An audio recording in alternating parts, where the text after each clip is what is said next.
We all have a story to tell. Some are just beginning, others have been unfolding for years. Welcome to the Shaman Stories podcast. Each week, I sit down with guests to explore their journeys into spirit, the challenges, awakenings, and the moments that shaped who they are today. So take a breath, settle in, and join me as we uncover the stories that lead us back to our true selves.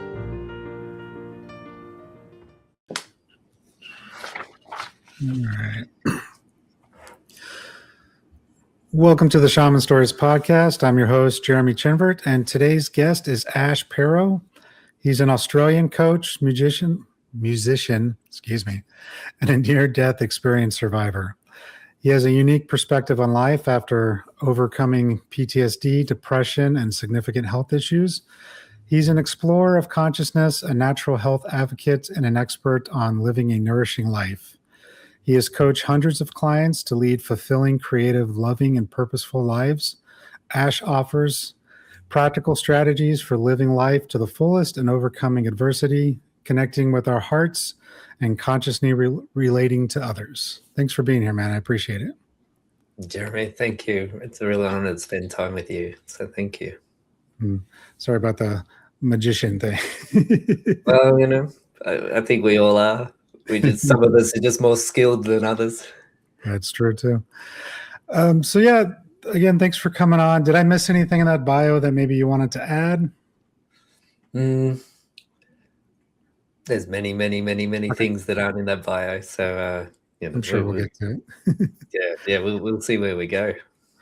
So, as this show relates, it's we like to kind of talk about the journey to how you got to where you are today. Obviously, you have the near-death experience in there in the bio, but was your life even before the near-death experience kind of similar to what you're doing now? Were you raised in a family that does this kind of work? What got you to where you are today? Thanks, Jeremy. Great question. So for me, I had a very typical Australian urban upbringing, and my father was in the Air Force. My mother was a nurse. All our inputs were news, television, radio, commercial TV. I was into sport, loved sport. And when I was in my around 30, I got married. And a couple of years into our marriage, we had a stillborn daughter. And for me, there was just this moment where I was holding her and my wife was crying next to me. And I would look down at my baby and she just felt so perfect in my arms. It was like this little girl had been created just to fit right perfectly in my arms. And I was holding it. It was so beautiful, but so devastating at the same time. It was extraordinary to experience the beauty and that devastation at the same time. And I remember thinking to myself, I will never let anything bad happen to my family ever again. And in that moment, that's where PTSD just went and got locked in like a glitch. It was like this, I planted a glitch in my brain.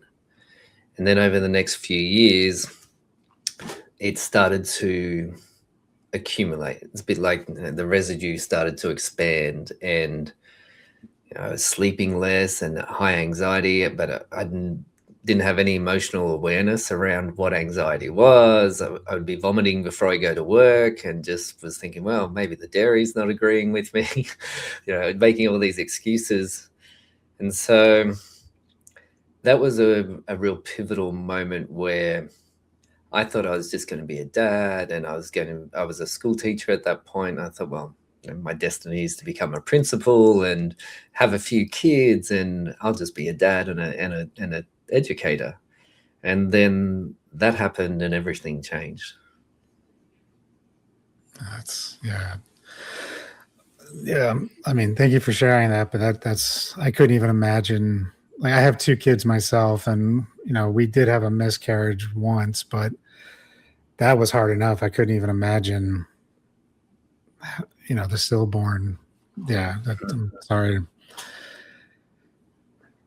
Yeah. Thank you. Thank you. Yeah, it was one of those. It was one of those things where I just kept thinking, I can't believe this is happening.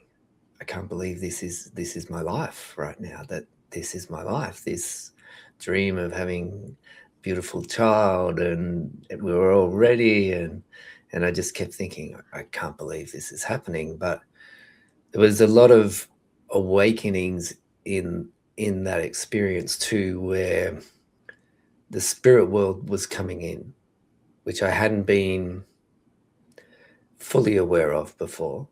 Mm. So, for example, I remember we were in the hospital room, and my wife, we separated a few years after that, but we were both just crying, and I was just sobbing. And then all of a sudden, this vase just fell off the shelf out of nowhere for no reason. And I thought, oh, she's saying it's okay. It's okay. Oh, okay. And on the day that we had the funeral, I was sitting there and a butterfly just came, beautiful blue blood butterfly, blue and black, just came and landed on my hand. And I was just sitting there and I was, once again, so devastated, but just so in awe of the beauty at the same time. And so there was all these little seeds being planted. So for now, Lucy is her name. She's an angel for me. And we can communicate, and she, fundamentally, she has one message, which is, keep going, Dad, you're doing great.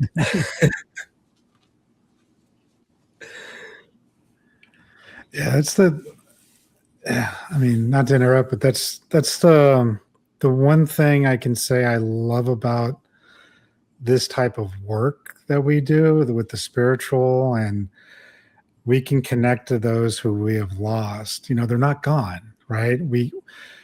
You would ask me 15, 20 years ago, yeah, they're gone. We're never going to see them again, whatever. This sucks, but they're not. Like, we can communicate with them. They're sending us messages. They're letting us know that they're okay. And then the more we do this work, we can actually open up and have those dialogues like you're doing now. I agree. I agree. It's something we haven't been taught in Western upbringing. Yeah. Definitely have forgotten about that. Did your wife ever get any signs that, everything was okay, even after the divorce, or? Possibly. We were we 12 months later, we had another daughter. Okay. And, fundamentally, so we had another daughter, beautiful daughter, Pippi, a gift. And if Lucy hadn't have made way for Pippi, we wouldn't have received that gift. But we were so ill-equipped to manage grief and what happened that for both of us, there was trauma, and we became disconnected in our trauma and unable to support each other in our trauma. And so after 4 years, we split up. And so I'm not sure a lot about her experience, other than it was a long time for her to find peace with what occurred. And so I'm not sure around that. Okay. It's a good question. Always curious how it works with some folks. I know when my father died, my mom kept seeing the same bird, and she's like, I keep seeing this blue, it's like this blue and white bird. It's not common to where she's at. And I'm like, well, that's probably Dad. And she's like, no, that's not Dad. I'm like, it's probably Dad letting you know everything's okay. And it took her a good 6 months, because this bird kept showing up every day. And it was one of those, like, it did not belong in this state at all. And finally she was like, maybe it is him. And then it showed up a little bit more. And then she started talking to it as if it was my father. Then eventually it didn't show up as much anymore. It was like he just needed her to know that it was fine. Kind of like your butterfly example. Yeah. And there was a couple of other experiences on Father's Day. So the first 2 Father's Days, the Australian birds called king parrots, they're very beautiful. They're around, but they're not common. And 2 consecutive Father's Days, I had king parrots turn up on my balcony. And go figure. And I was very, Father's Day at that point was very challenging. Even though I had a beautiful daughter, there was still this torn part of me. And then when my daughter was 3, when Pippi was 3, it was a Father's Day, and I had that torn sense where, it's beautiful. I'm spending time with Pippi, and we were playing on the bed. And she looked at me and she said, "Daddy, Lucy's sad." And it just came out of nowhere. And there was another little thing. I'm like, oh, okay. Just extraordinary out of the mouths of babes. Yeah? It was just like, wow, okay. There's something going on here. There really is. And I don't know how many reminders I need in my life of that. It's like this endless list of reminders. Even, after having a near-death experience, it's still I still need the reminders at times to go, hang on a second. You're getting a little bit caught up in the humanness here. And so because I do want to touch on the near-death part, because I find that fascinating. But the progression to, I guess, where you started to accept this way of life that you're in now, were there other things that came up after Lucy's passing? Not necessarily related to her, but related to getting more connected to spirit. Like, were there other things that happened for that, or was it really just the near-death experience was kind of like the nail in the coffin, so to speak? No pun intended with that. I like that. So, because I had PTSD, as it accelerated, I was really struggling to sleep. And so for a period of about 9 months, I was only sleeping 1 or 2 hours a night. And I started to become manic, as in I was on high alert. Even though at that point, I was a deputy principal and I was working all day, the little virus that was in my brain was like, you have to protect the family. And it attached to, I will protect my family by making a lot of money and getting us a big house, right? And the picture in my house was a big yard that I could see far. It was just lawn, the opposite of what I would want now, right? But it was just lawn, and you could see. And so I was spending my nights trying to make money as an internet marketer on the computer, and I just got to the point where I was totally run down. And I remember I didn't like my job as a deputy principal. I loved teaching because I loved the kids. But as a deputy principal, it was paperwork and policies and dealing with unhappy teachers and dealing with unhappy parents and hierarchy. And it was just, ugh. And I got to this point where one day I surfed for a long time, and one day I was sitting in the surf and I was contemplating life, and I looked up and this seagull flew past me and it was flying out into the ocean. And I looked at it and I thought, he doesn't know where he's going. Okay. And so the next day I quit my job. I'm out. And then within 2 weeks, I was in a mental health clinic. I quit my job and I just couldn't stop crying. And I went to this doctor, just randomly booked into a doctor. And he was asking me questions and he said, "Do you think you're depressed?" And I was crying and I said, no. And he said, "Well, I think you are." And he said, "I think you have some sort of manic depression where you're going like this and then coming back the other way." And I'd never thought about the description manic depressive before. And I thought, oh yeah, because I can't stop. There's like part of me that just can't stop, and then I'm exhausted, and then I'm go and exhausted. And so I went home, and I remember I just went out to the back garden and just started weeding the lawn, because that felt like I had to keep moving, but that was the only thing that was safe, that I wasn't impacting anyone else in my life. I could just go and pull out the weeds. And within days, I went into a catatonic state where I could hardly speak. And even to get into the mental health clinic, could hardly even sign my name. Like when they gave me the form and the pen, my wife had to help me write my name. That's how devoid of serotonin my brain had become. It was just totally depleted of dopamine. It was just not functioning.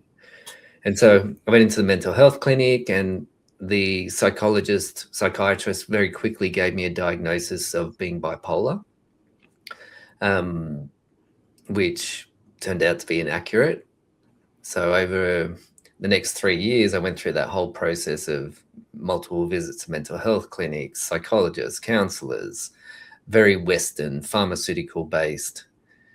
The medications didn't work, and I was very, very, very, very sensitive. They'd put me on child doses, and I would just high as anything.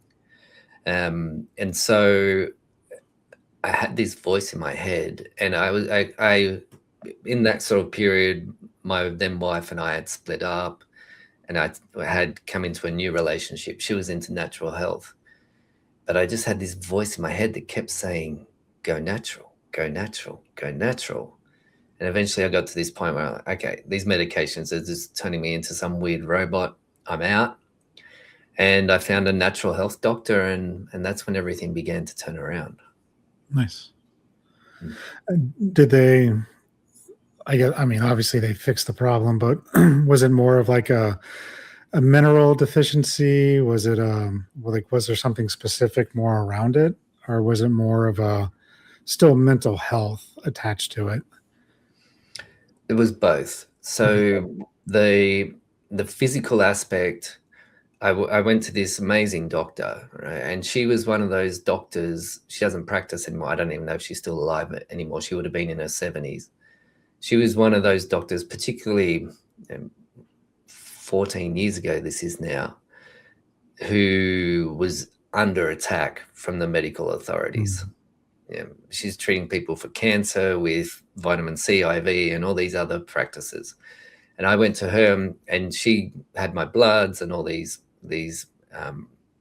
tests are done. And she said to me, "You're not bipolar." She said, "You actually have adrenal fatigue." And then she said, "Let me show you. These are how the hormones work. Yours are working until this point." And then, because I'd been diagnosed with thyroid deficiency, and which is a byproduct of adrenal fatigue.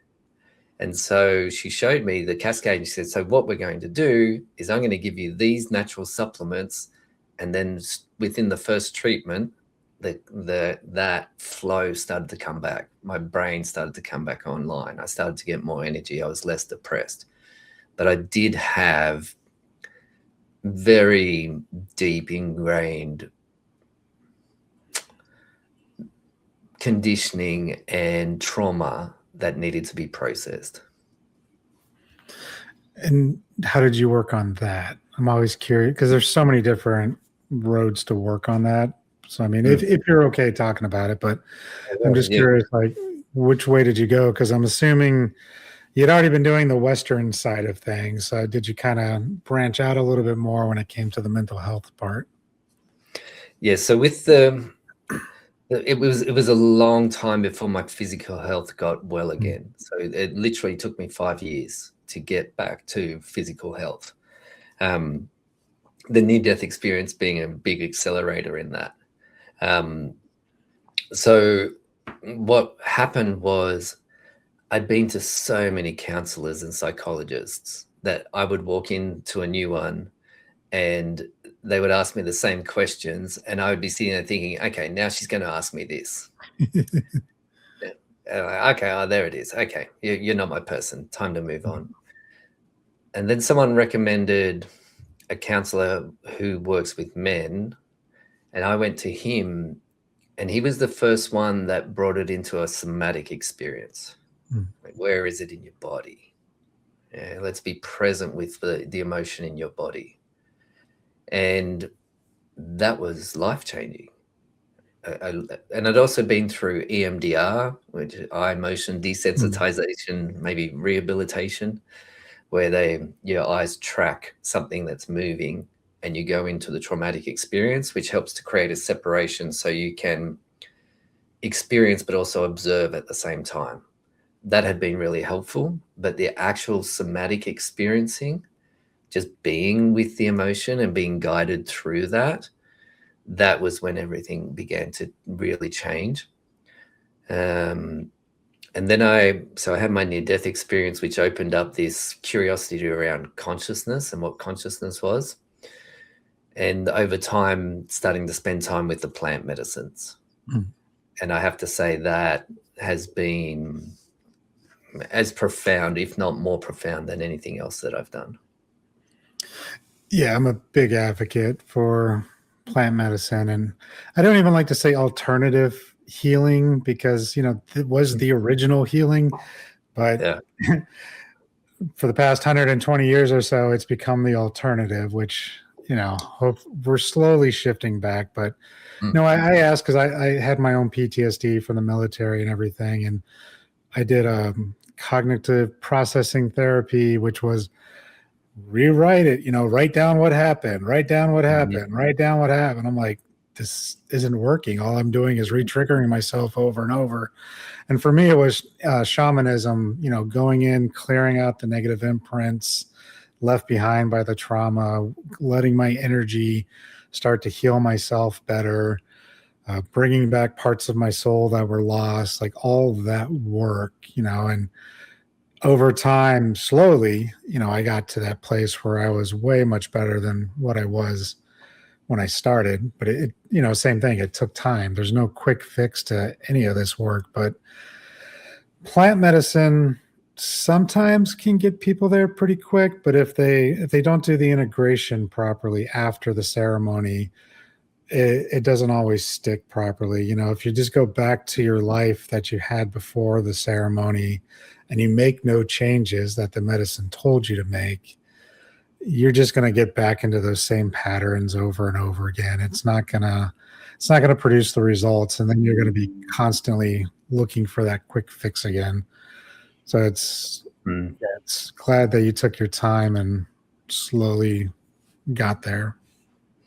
Yeah, I was blessed to find a community of people that were working with the medicine and coming back to the medicine. So rather than just me working in isolation and then going back to my normal life, right, it was actually experiencing a community of people working on themselves and creating connections outside of ceremonies and things like that, that we, in our culture, our Western culture, for example, one family houses or one couple houses, we live in isolation, whereas we're actually meant to live in community, villages, tribes. Yep.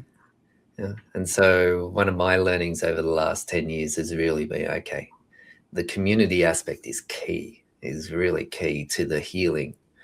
But then the people around you, as well as the self, needs to be able to hold when people are going through their healing or going through their reactive states, so that the cohesiveness of the community holds together, but also the basis for healing holds together. And so if you're around the wrong people, it's just trigger, which happened to me in the second relationship, right? It was initially a beautiful relationship, but then over a period of a few years, it just became triggering each other all the time, and it became another drain of energy for an already depleted physical system. And so, yeah, beautiful to have the community, beautiful to have the plans, but for me, it's a practice and building a relationship with the plants, like building a relationship with a great counselor or a shaman. So, okay, the depth comes from the relationship and building the relationship across time. And there's something to be there, like the sky's always there. You want to look at the sky, it's there. And so that sense of community, you want to engage with the community, well, it's there. Whereas our patterns are often withdrawal, which can be beneficial too, right? But if that's the go-to and it's isolation and based on shame, guilt, all those kind of things, it actually amplifies what's there. I agree. Yeah, community is number one. importance for all of us. Like you said, I mean, most, especially here in the States, I don't know how it is in Australia, but a lot of people here in the States live in these suburbs or they'll live in the cities. And it's like these houses are literally like 10 feet apart from each other. And they don't even know the person who lives next door. They might be able to tell you what music they like to blast, what TV shows they can hear through the walls, but they don't even know their names, right? And they might know that they have some kids or a dog because they see them, but they don't know their names. They don't know anything about them.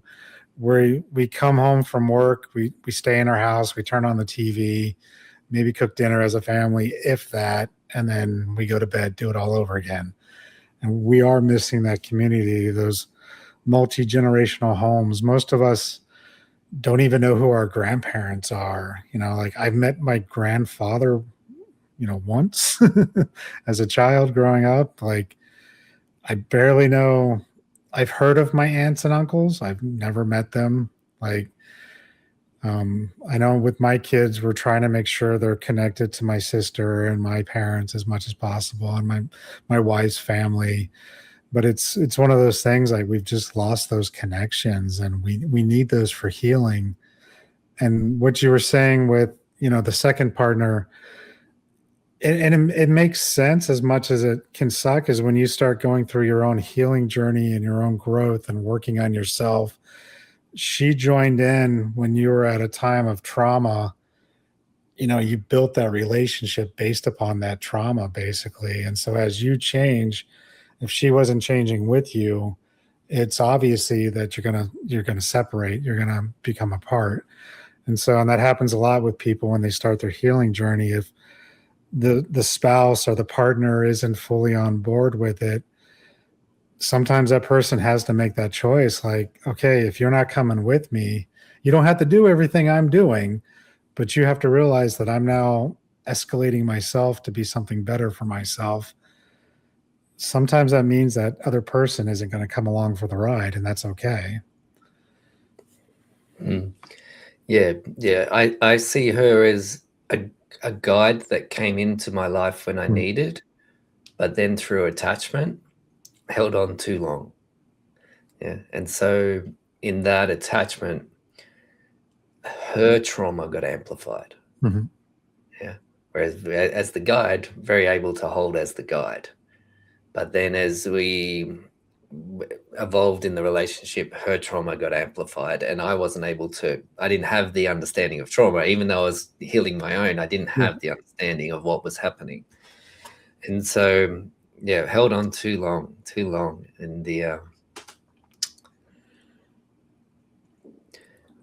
the lesson that has come for me many times is, as we're healing, what we're doing when we heal for ourselves, step into what's right for ourselves, we're advocating for the other person. Even if they feel that they're being abandoned or disappointed or not understanding what's happening, they're getting a better version of you somehow, right? Or they're missing out on the better version of you, which enables them to come into their own inner power rather than seeking their source of comfort, belonging in you. You have to emerge into your own inner power. Otherwise, you're going to be trying to find power from each other, and basically just sucking it from each other. Yeah, you say it more eloquently than I was trying to, but yeah, just exactly. Sometimes it's beneficial for the other person to let them go so that they can step into their own power, their own authority of themselves, because again, it's that trauma bonding. You need each other at that moment. And then when one no longer needs, what does the other one do? And it's a hard choice, right? I've worked with, many clients. I had one client, he was an ex-soldier, PTSD, and we're working together. And one of the first things he says is, my wife's getting ready to do divorce paperwork. I don't want to get divorced. That's why I'm coming to see you. And I was like, I am not a divorce attorney. I cannot stop her from leaving you. All we can do is work on yourself. And that's what I promise. We're going to help you with your PTSD. We're going to help you work through your own trauma. If she stays, that's between her and you. I cannot, you working on yourself is not a guarantee that she's going to stay. Like that's a whole separate dynamic that will unfold as you go. All you know now is the way you are now. She is not willing to accept that. And so you need to do something, but you need to do it for yourself, not just to hang on to her. Mm. You know, Yeah. and he finally got it. But then, you know, we worked together for a while. They ended up staying together, but he finally realized, he's like, no, I need to do this for me. And he started prioritizing his time, his life to truly work on the things he needed to work on. And then she saw that change and was willing to give it a second try. And as far as I know, they're still together, but that doesn't always happen, right? I've had others where it's like that didn't work out that way. That spouse was just done. She couldn't do it anymore, and she needed to do what was right for her. But he understood it. You know, the other client understood it once we worked on himself, and he was more accepting to that reality. And they stayed more friendly than they probably would have. Yeah, one of my teachers, he described it as an ecosystem. And he said when every organism in the ecosystem is thriving, the whole ecosystem thrives. And it's the same with your family, with your community. And so do you actually want that person to thrive, or do you want to have power and attachment to them? Okay. They go and they're thriving. Home life is better. Their life is better. The kids get to see somebody that's inspired and full of life and stepping into life. And so, boom, you hardwire the kids to learn how to be inspired and take on challenges and navigate difficulties and have emotional self-awareness and wake up in the morning looking forward to life. Whereas a lot of us are programmed the other way. No, I agree. Because yeah, it's that concept of staying together just for the kids. Like it just doesn't work right. Like it's or staying together because I need to take care of this person, or stay together because I owe them, or add excuse here, right? It just doesn't work. And it's not, everybody eventually knows that it's not working, but they get stuck in that routine where they just don't want to make those changes. Yeah, which is something for a lot, for most of humanity, is belonging comes ahead of happiness. So even if the relationship, the family dynamics not working, tried many things to navigate it, it's like, no, belonging first. Even, children that have suffered abuse go into foster care, still desire to be with their parents. And it's like belonging trumps almost everything. And so then the hero's journey, right? You leave the village, you go out, there's a guide that comes along, assists you along the way. And eventually you come back to the village, and the village benefits from what you have learned. Yeah, I agree. Yeah, it's sorry, I got this stupid fly that's been bothering. It's like he only wants to come out when I'm recording. Yeah. He's like, how present can you be? Let's test your presence. I'm trying really hard until he gets in my ear. I'm like, ah. I have a little strange thing that I do with insects like that, particularly mosquitoes, and it's tune into the frequency of the mosquito and then activate the electromagnetic field in that frequency to like. Let's see if I can do it.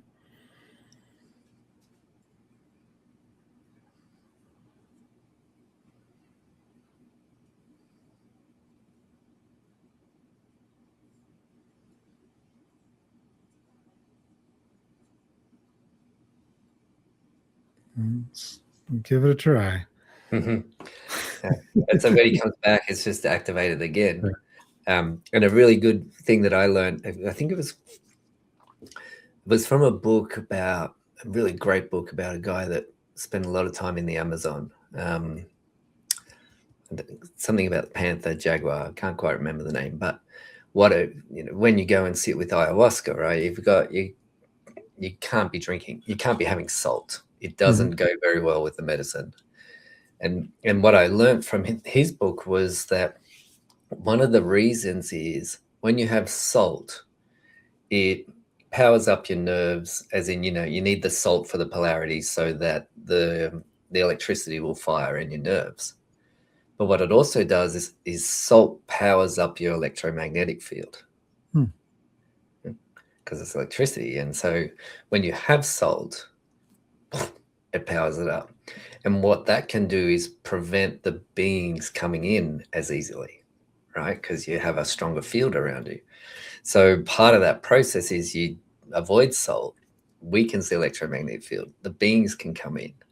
I use it for when I'm flying, because those things that you walk through and they basically bombard you with waves of whatever they're doing, which they say are perfectly healthy.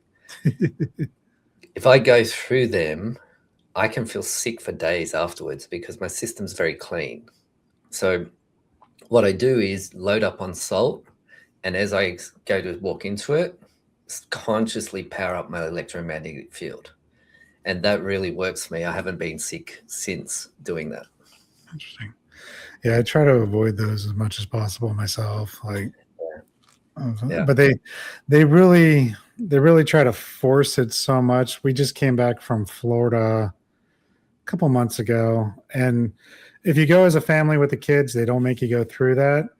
Somehow my wife got separated from us in that line because some people cut in front of her, and I was paying attention to the youngest, trying to get everybody through. And I turn around and she's still waiting to go, and I'm like, what's going on?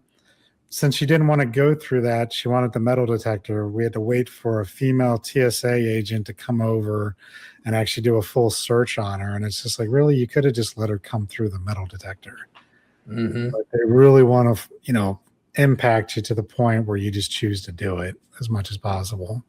Yeah. Well, I used to just be able to say, no, it makes me sick. And they'd say, okay, that's great. Metal detector, on you go. Whereas the laws have changed in Australia, and it's only if you have a letter from your doctor that you can avoid those.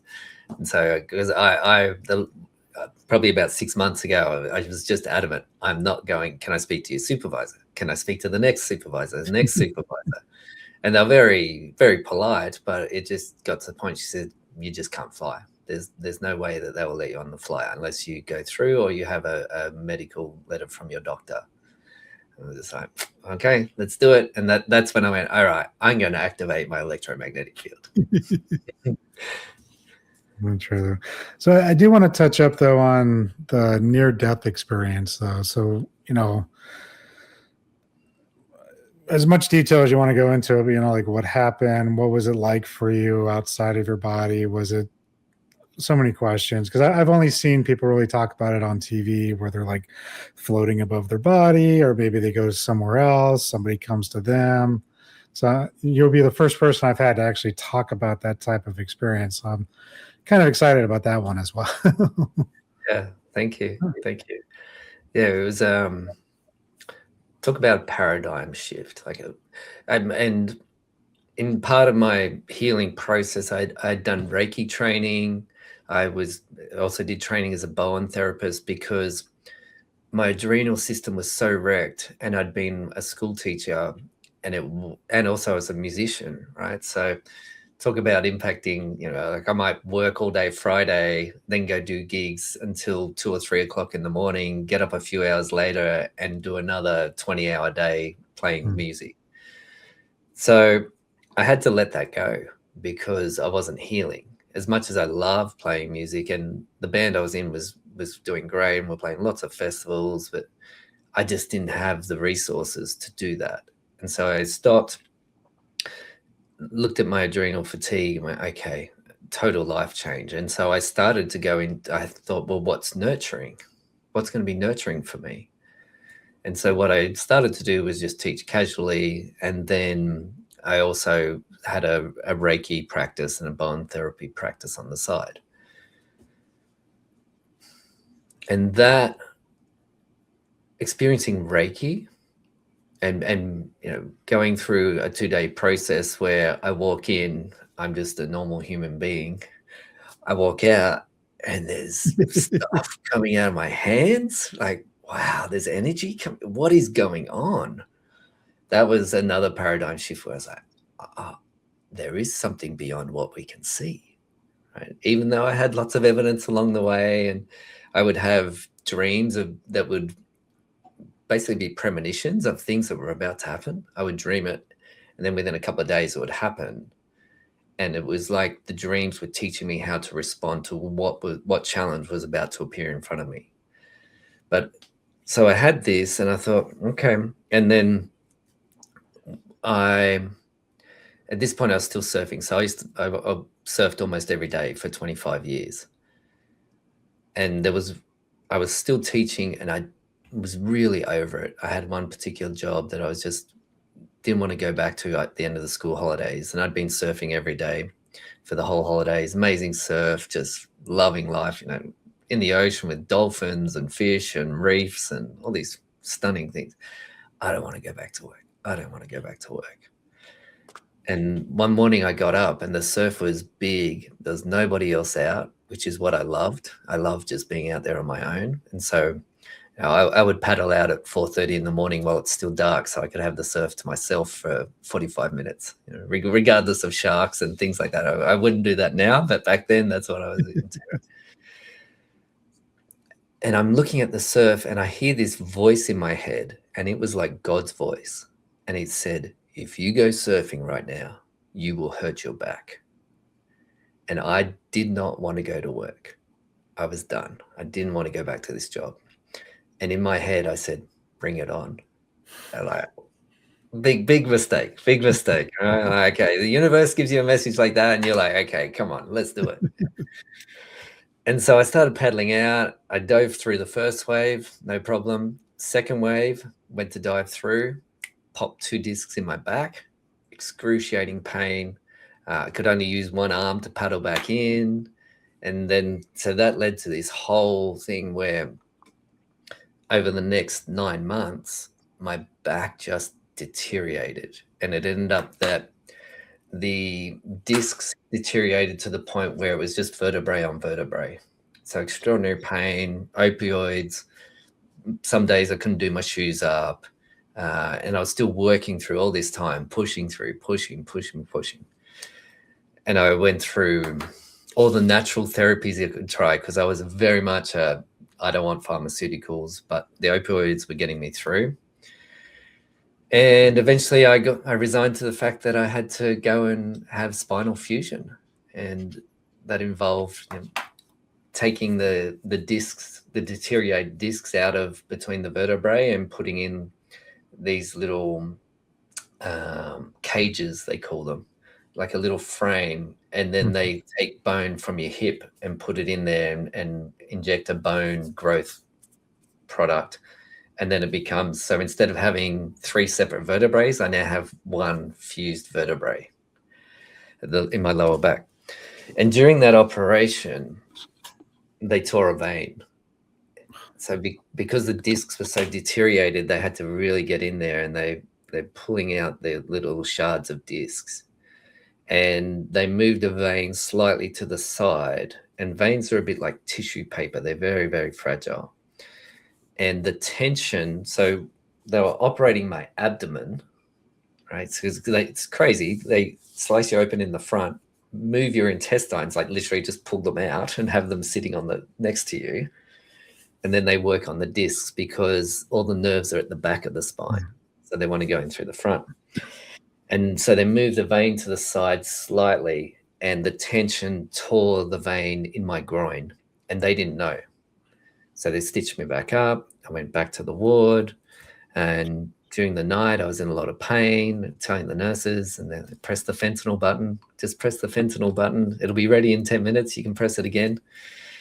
And then the next morning, physio came in, and he was very young. It was a Saturday, so all the experienced physios were off for the day, and there was a young physio, and he got me up for rehab, and I was sitting on the edge of the bed, and I looked down at my leg, and it was about twice the size of what it would normally be.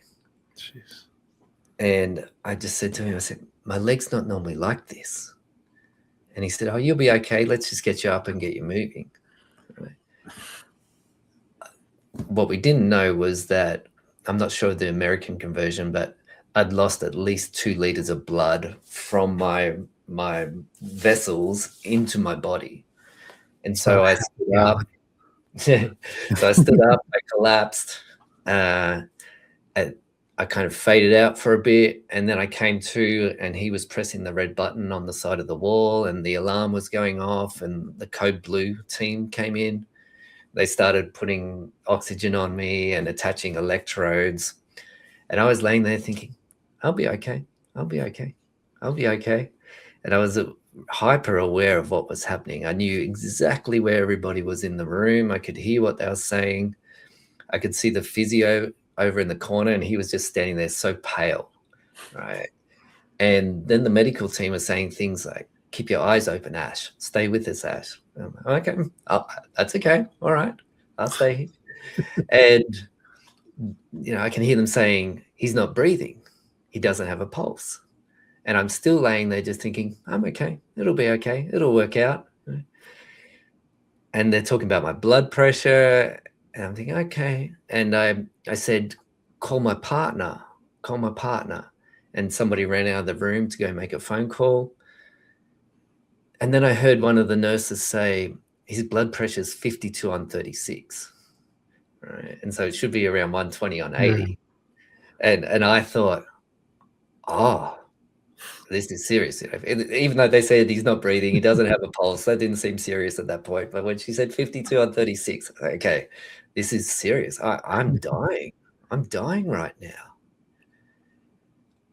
And I still didn't have panic, but it was like, oh. And then I thought, nobody I love is here. And I was just so sad, immense sadness. It's just like a full body, immense sadness. And my body's bathed in sweat, cold sweat, like from the shock. It was like my whole body just went straight into sweat, and the electrodes wouldn't stick. And then I started to black out. It was like, that term fade to black. That's what I was doing, fading. And the last thing I remember was I looked in the corner at the physio, and I thought, oh, you poor guy, you think you've killed me. And then boom, into blackness. And I knew I was dying. And this is where, for me, it was like, oh, okay, things aren't what I expected to die. I thought maybe we continue to live. Maybe it's just lights out and we're done. Maybe we become some sort of enlightened Buddha, right? What happened for me was I blacked out, but then I became these ripples of energy. And I was the ripples. The ripples were me. There was no separation whatsoever between me and anything. And I was just these ripples going out and out and out and out and out, just infinitely. And I had very deep awareness of what was happening. And I felt like myself. And I remember thinking, oh, I'm just myself. Right? And so what I now understand is I left my body, and my conditioning stayed with my body. And so I became that true essence of the self. And it was very, very familiar, right? It was the self, the true self that I had been with my whole life. And then I was aware I'm still dying, I'm going out. And then I was saying, well, I want to stay. And I was saying, well, I want to stay for my daughter and my partner. And the ripples just kept going out and out as I was saying these things. And then I got to a point and I said, I want to stay for the work that I do and walk the planet from my heart. It was the first time I'd said anything about me, what I wanted for me. I want to stay for the work that I do and walk the planet from my heart. And instantly, straight back into my body, open my eyes. They say, oh, we've got a pulse, he's breathing, level 11 pain, because I'd lost so much blood and standing up had made it worse. The pressure on my organs was insane, right? Like excruciating. So I started screaming, and it was just extraordinary pain. But then there was part of me is like, I'm alive, I'm alive, I'm alive. So,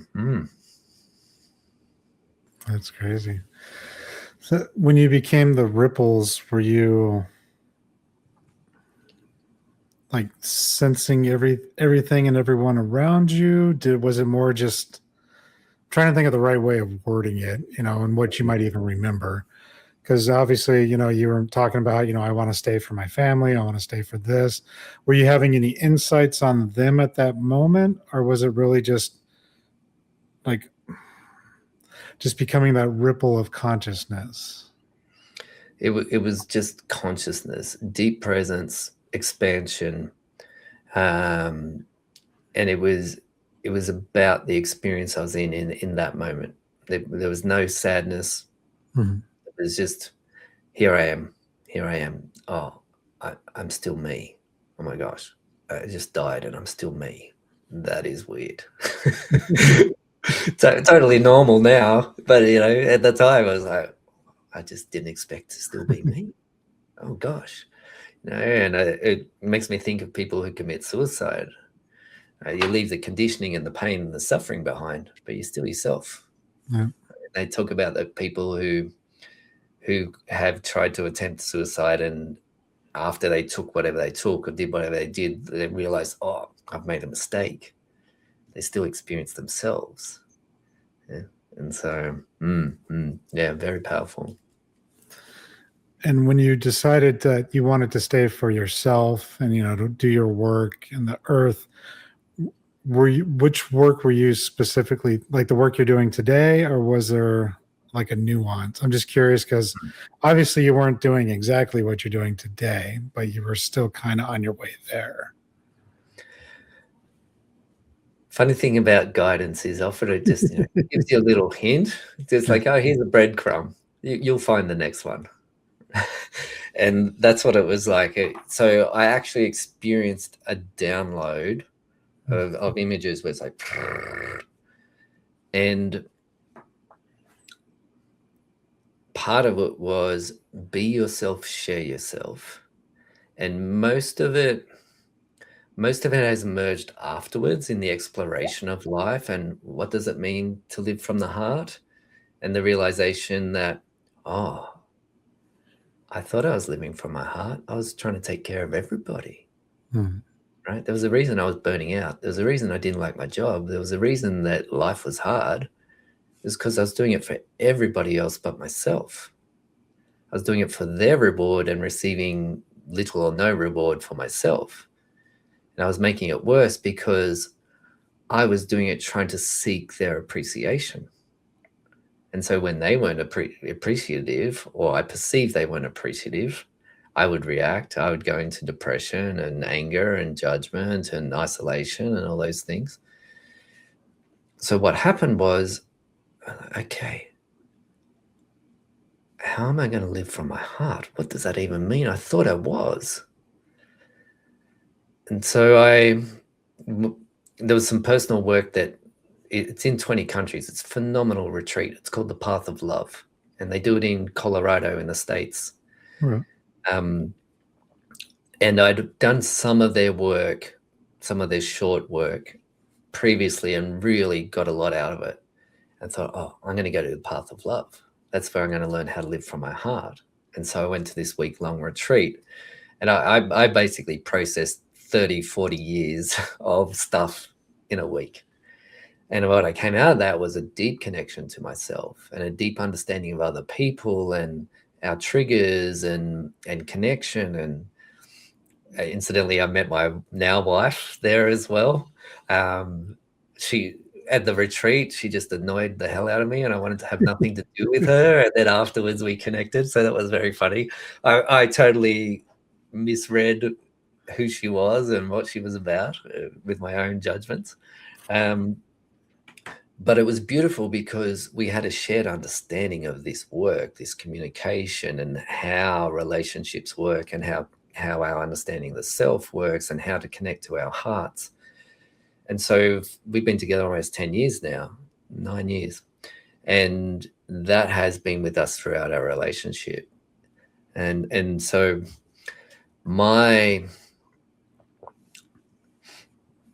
the questions, right? So the pictures in our head drive our questions drive our behavior. So the picture in my head was, of me somehow living from my heart, whatever that meant. Mm. So the question was, well, how do I live from my heart? And so then I started doing trainings and changing my behavior to reach the picture. And so life changed very quickly. There was a lot to integrate. And then, so initially I focused on, well, what does it mean to live from my heart? And the more I experienced myself and valued myself and worked on myself and saw the impact of others as I did that, the more that reinforced, yes, you're on the right track. And then what started to happen was friends started to come to me and ask me for advice. And I was like, "Oh, I don't give advice. I don't like receiving advice. I don't like giving advice." And a friend of mine was running a coaching course, and he said to me, you would be great as a coach. I was like, I don't like giving advice. He said, well, you actually don't give advice. You just ask questions and they come up with their own advice. And for me, that was so freeing. I was like, oh, you mean I'm not responsible for their happiness? They already know it. They already have the wisdom within them. Oh, okay. And so in 2020, January 2020, I made the decision to leave teaching and go and play music, which was something that I'd been doing for a long time. And it was part of my pattern was I would go and play music, then go back to teaching, go and play music, go back to teaching, trying to make the jump, but never truly being resourced internally enough to stick with it. And then, so that was January 2020, March 2020, COVID came, boom, music industry gone, just gone, every gig gone within 3 days. And I was in lockdown, and so I did the coaching training, and it just went really well. I made a video about my near-death experience, which I didn't want to do, but my coach said to me, I want you to put this on your website, talking about your near-death experience, because people will be interested in that. And I put it on YouTube. It went viral. I'd never had a viral video before. In fact, I actually didn't even want it to be on YouTube, but it was the only way to embed it on the website. And it just took off. And within a very short time period, I had a coaching business of people all over the world. And my plan was to be doing that in a few years. I thought it'd be a slow build, but the universe just, oh, you're following your heart. Boom, here it is. It's like, now go. Yeah, it really was like, sometimes there'd be 1,000 views in an hour, and I'd just be getting emails and messages from people. And that's led to me to being on podcasts. And I hadn't considered that. It was just that people saw the video and then said, well, will you come on podcast, talk about your near-death experience? And then people from seeing that were like, actually, I think that'd be a good guy to work with. And so that's how that all came about. It was, compared to how I'd been pushing in life before that, it was very, very, very different.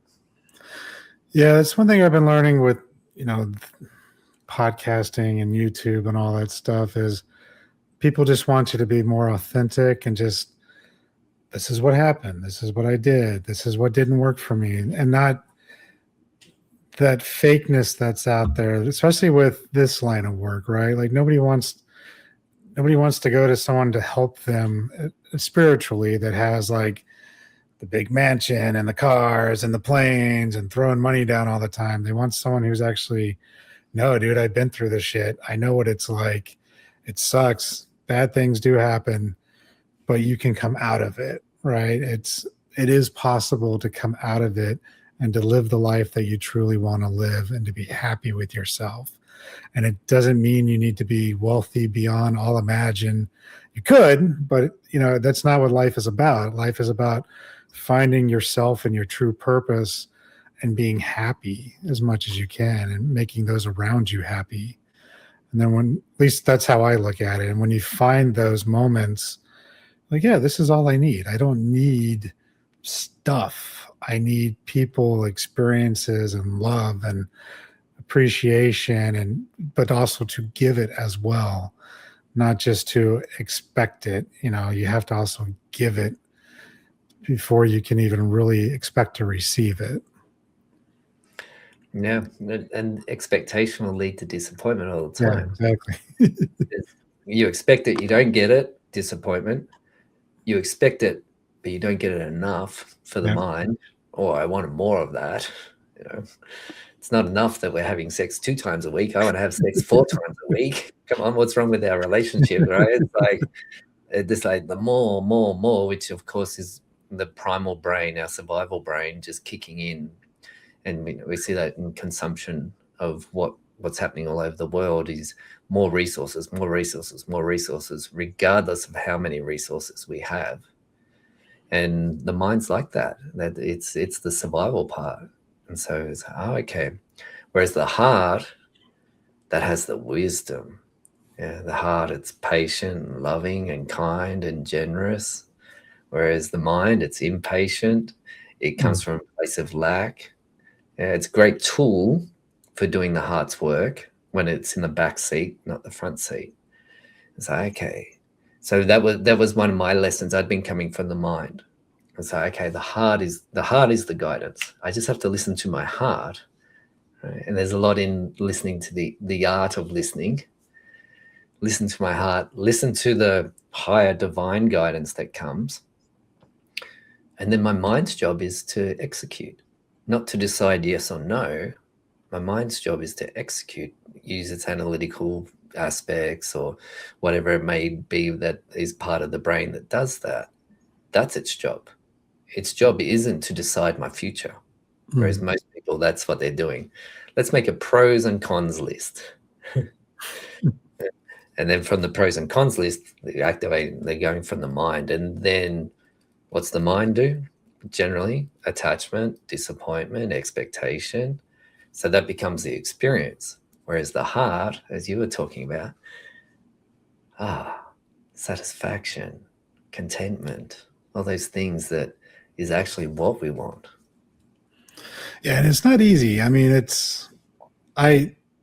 least my own story, like I was very analytical. I work in IT. I said I was in the military, always in my head, never really from the heart. And I did ayahuasca on one of my journeys, and Mama Aya was like, "You need to get out of your head, get into your heart. You need to live from your heart." And I'm like, "Well, what does that mean?" She's like, "You need to get out of your head, live in your heart." I'm like, "Okay." And I've been working on that for the past few years now, and I feel like I'm slowly getting there, because it's a hard shift, especially coming from such a logical childhood, logical life. As as men, we have a harder time where we need to be able to make these decisions. We don't get time to truly see how we feel. We need to act and go because we have deadlines. We have this, we have that. We got to make the money in the corporate world. We got to do these things. Choices are made from the mind more than the heart, because there's no money thinking from the heart in most corporate styles, right? Obviously that's changing, but I guess, what advice would you give someone, to either myself or somebody else? Like, how can you be more from the heart and less in the mind? There's a lot of practices, Mm-hmm. right? And all of life is a practice, not a perfection. Yeah, it's like, so we have our center, we have our alignment, and then say somebody wants to give up alcohol for 3-4 weeks, 6 months, 9 months, whatever. They might be really onto it, and then they come out of alignment, go on a binge, or it sneaks back in. Well, I'll just have one, I'll just have two, I'll just have three, and it's always coming back to alignment. And that's the practice of being in the heart, because we are human. So the mind's going to come in and distort things, and we're going to get caught up in that. Then it's the practice of coming back to that. So things for me that work really well: cold water. This morning, hop in the shower, boom, put it onto cold. Okay, I'm present. I can't be anywhere but present right now. Yeah. So nature, connection for me, music, exercise, meditation, good food, like just taking care of yourself, which the illusion is it requires discipline. But actually it's, what's harder, being present or not being present?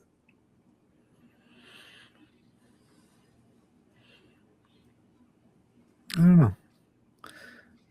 I think that would depend, because I think it's easy to be both if you really want to. Like, because I can easily not be present. You know what I mean? Like, we could be, or have a conversation right now. I could be, besides me dealing with a fly, like I could be on my phone or texting someone, writing somebody while you're talking and not giving a crap. But at the same time, it's also easy enough for me to sit here and just listen and be engaged.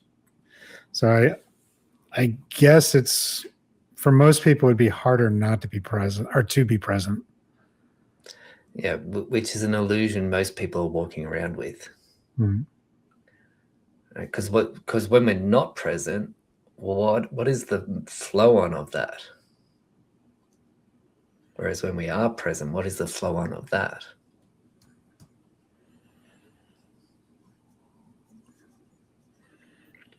I'm not sure how to answer that. So if I'm present with you right now, we're having this conversation, I'm here, just here. Yeah. And my own personal experience is an expansion where, other than just being connected to myself, I feel connected to you, but I also feel more connected to the divine, or whatever people would like to describe that as. Yeah. In disconnection, my sense of power might be coming from my phone, right? And so I'm here in my phone. And if I was doing that the flow on is, I have become disconnected from myself. So for me, it's easier to be present, connected to myself, connected to our experience right now. Whereas if I disconnect and I'm not present, there's flow-ons from that.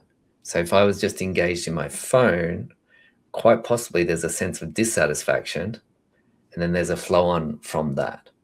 And so in our minds, a lot of people are like, it's so hard to be present. For me, it's actually harder to be not present. And so it's not the discipline to be present that's required, because it's actually easier to be present. Well, that makes, okay. Yeah, that makes sense. It's a bit of a koan. It's a bit of a deep dive. So, yeah, it's a little bit of a mind meld, but I get what you're saying for sure. Because by being present, you're in authority of yourself. You're controlling what you're doing, what you're seeing, what you're engaged in, versus, like you mentioned, giving your power away to this, where it's just whatever shows up, then you're allowing it to I guess control would be the right word. It's going down those doom scrolls where people are just staring at their phones and they're not paying attention to life or what they might want or need, versus being present within themselves, knowing, and doing things for themselves, not just letting the phone dictate. Yeah.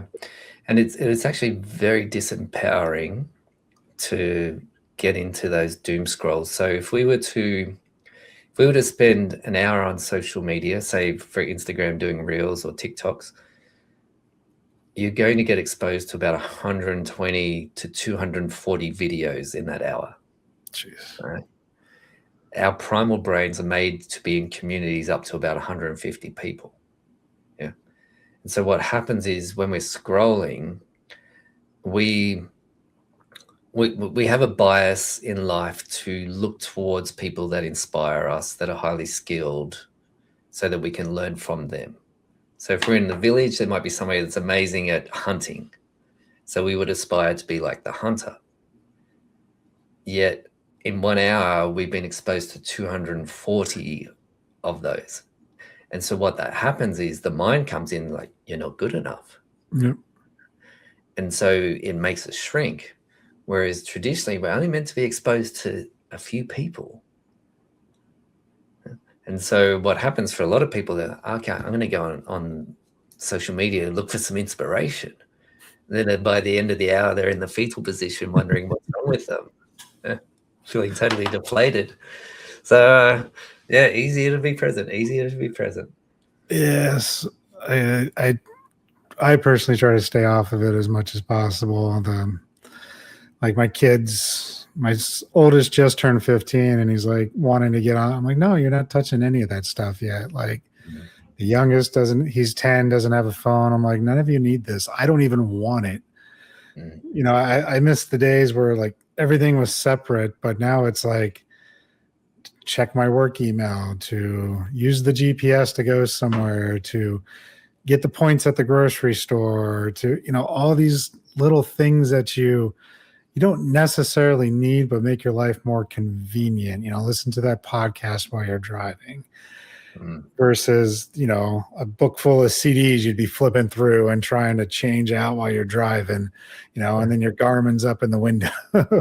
Or Yeah. even more old school, I remember printing out the maps and trying to Mhm. go through the maps while you're driving.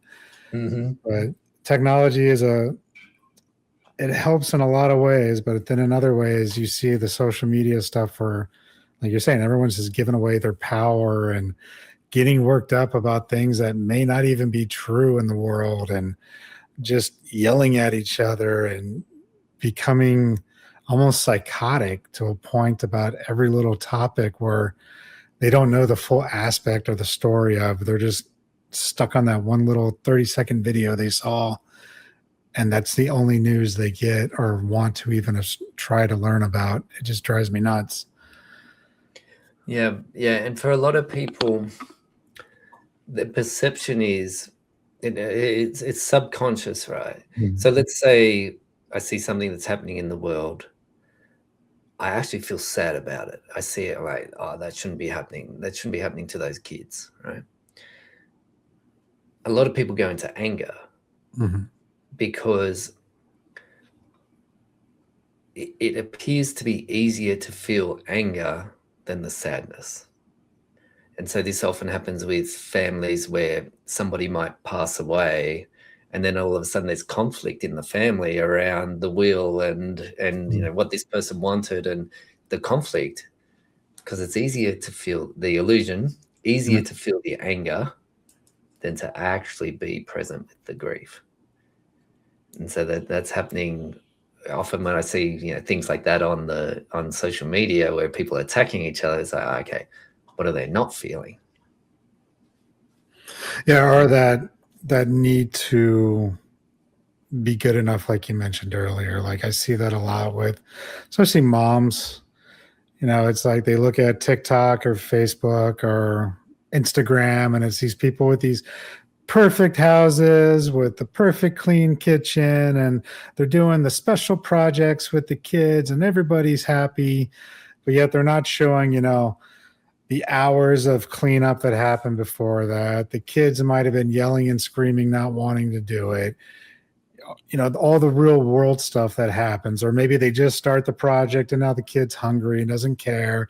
And so they're not getting the right video. And so they don't think that it took them, 30 hours to shoot that 2-minute clip, but no, their life is perfect. They have everything. Why am I not that? And why am I not that kind of mother? Why am I not giving that to my kids? And you can switch it to father as well, but most of those videos are about moms. And I see that a lot with some of the moms I know, where it's like, all that's not real. Like it's an illusion to make themselves seem better than you. And so it's don't take it on as that's what you need to be like. Take the inspiration of the project that you might want to do with your kids, but just know it's not going to be perfect, because that's life. Like Yeah, yeah. And that's part of the isolation. Like I do a lot of work on social media. I do a lot of things with social media, but it's part of, for me, it's okay, the social media is the doorway to community. Yep. Right? It's okay, people learn about my work, or we have something called the Pure Impact Academy, where we help heart-led professionals get their work out into the world, right? That's the doorway to community, because that's where the people are. But what's more satisfying for me, to spend 2 hours on my phone, or to spend 2 hours with, say, if I was a mum, with other mums? Yeah, You get, exactly. It's like, oh, okay, here's the real experience of being a mum, not the curated experience that social media shows up of the best, most popular videos because they're the most curated, cultured things. And so authenticity is becoming more and more and more important. And you see that with AI, where you might see a cute video, of the animals doing something, and then you find out it's AI generated after sending it to 27 people. Like, oh, isn't this amazing? And then you go, oh, it's AI. All right, that's happening just billions of times to people. And so authenticity is becoming more and more and more and more important, and human connection is going to become more important. But it's going to take a while. You got to go through the dissatisfaction, disappointment, devastation to change the pattern of the brain. That's what supposedly this time is for right now, is all this stuff is happening in order for us to go, you know what, this isn't working anymore. Let's fix it. And supposedly we're on our way. We just got a little bit more turmoil, if you will, to happen. But yeah, no, I agree. I was watching some of your Facebook videos before, the recording, and it's like, what can you do? Oh, look, you can come to your farmer's market and you can actually help people in your local community versus going to a big box store by, buying here locally. That's all stuff I agree with. It's like, let's work at the community level first. Find your tribe, even if it's online, that's okay. But in real life, it's even better. Like, if you can meet in real life, the connection is just so much more powerful, stronger. But sometimes if that's all you have is that online community, that's okay too. Just make sure, like you said, it's authentic. You're actually talking about your problems, or being there for other people, holding space for each other, learning from each other, not just, oh, well, you do it that way, you must be a horrible person because this is the only way to do it. Yeah. If we do a lot of online work, but the idea is that you're more connected to yourself, and then you go out into the world with the connection to yourself and the inspiration, the understandings to go help who it is you want to help. So, okay, this is key. It's key, the connection to the self. And community, intimacy. I don't know if you've heard that phrase, into me, see? Yeah. And that's part of it, is like, we can be so fickle with relationships where somebody is not the way we want them to be, so we jump out. Yeah. A personal experience recently was joking around with a friend, and she got really upset, and I was like, what's going on? What's going on? Why is she upset? There was nothing in that. What? And I noticed my brain is like, oh, she shouldn't be so sensitive. Right? The finger pointing, she shouldn't be so sensitive. And then there's the work of Byron Katie, who I love, right? Which is working with beliefs. So my belief was, she shouldn't be so sensitive. You take the belief, flip it to the opposite, where it says, she should be so sensitive. And then you take it again and you flip it to yourself. I shouldn't be so sensitive. Yeah. So I was reacting with my own sensitivity to her sensitivity. And so I was giving my power away, right? I wasn't in myself in the things. Whereas that double flip, it leads me back to myself, where I go, oh yeah, I'm actually the one being sensitive. Ah, okay. All right. Oh. And then comes freedom, right? And that freedom for myself from that belief that was creating the distress, but also freedom for her, because she can be as sensitive as she needs to be. It's just up to me how sensitive I am in the response, or even to take it a step further, am I taking things personally, right? Because we can have the sensitivity, but do we take it personally? Interesting.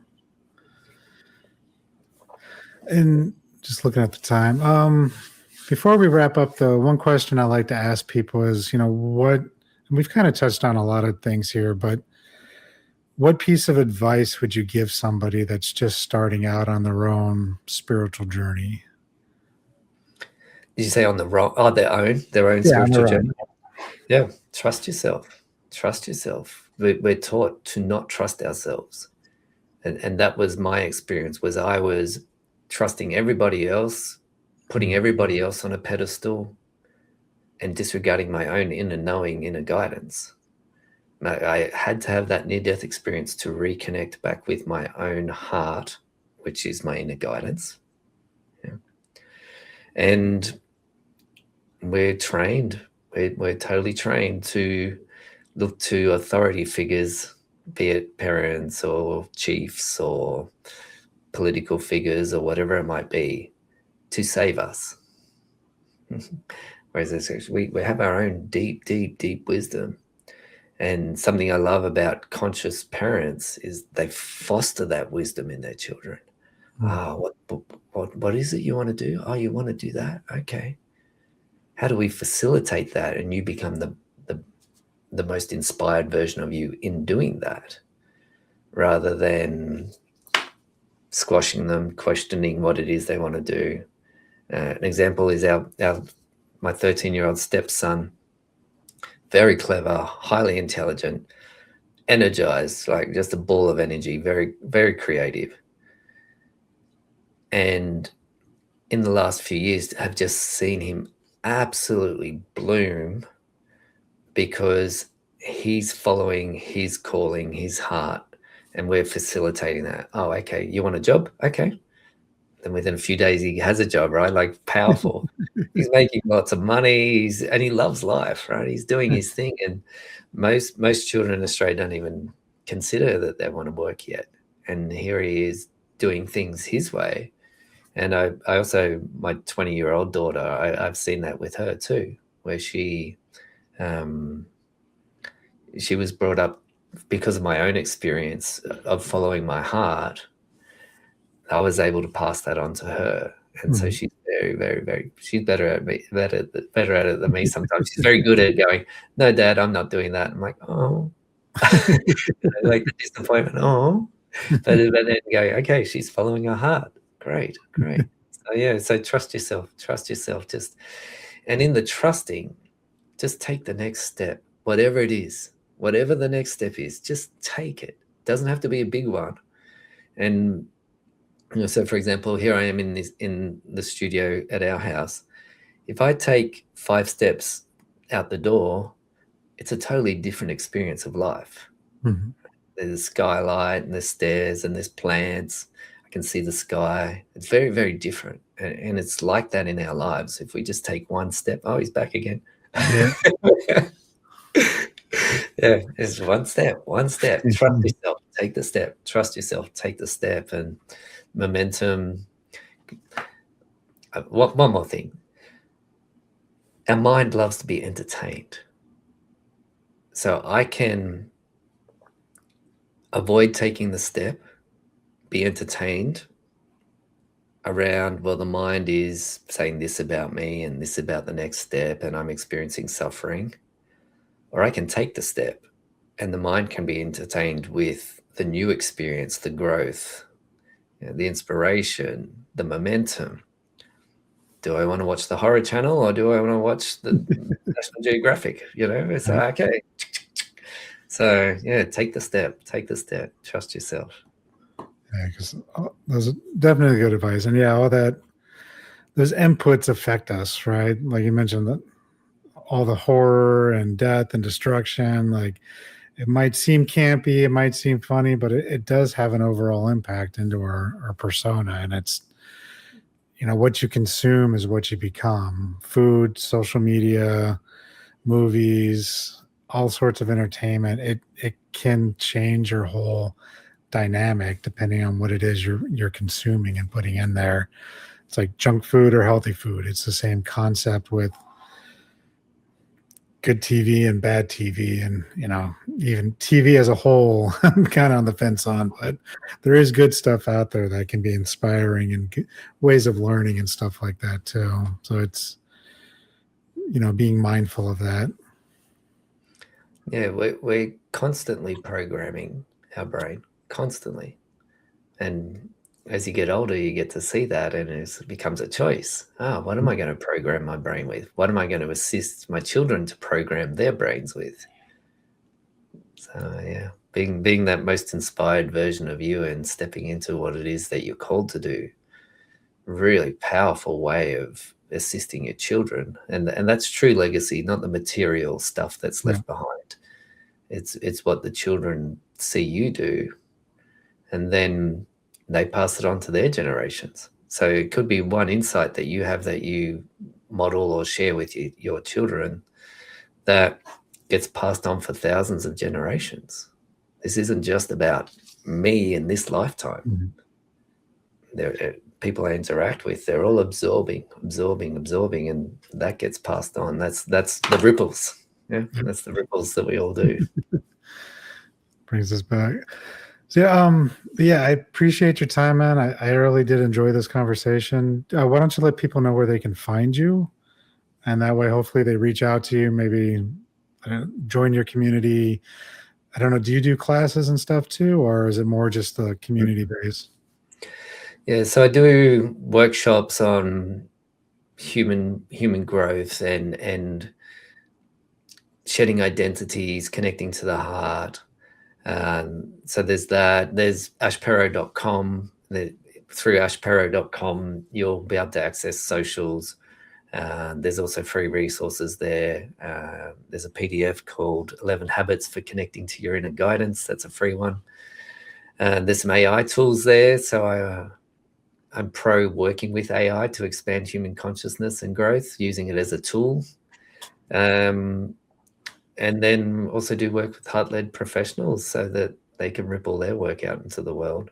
And I also have my own podcast, which is called Beyond Turning Points, where I interview people who have been through challenges and come out the other side still connected to their heart and doing good work in the world. Okay, sweet. Yeah, I'll make sure all that's in the show notes as well for people. Sorry, I'm just making a note of it so I don't forget.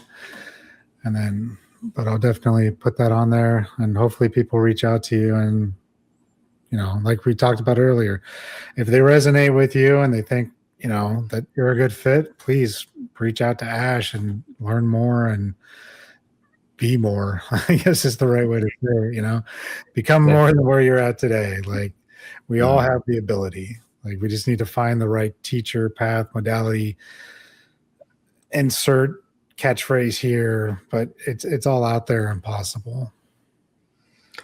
It is. It's part of the existence.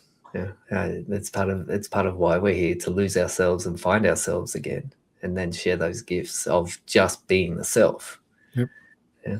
So it's beautiful. Thanks, Jeremy. Really, really love the conversation, spending time with you, and love the work you do. So thank you. Thank you. Thank you for tuning in. Be sure to like, share, and subscribe. And if something our guests shared resonated with you, connect out to them. That's what these stories are here for. And if you're looking for deeper healing or support, you can always find me at pnwshamanichealing.com. See you in the next episode.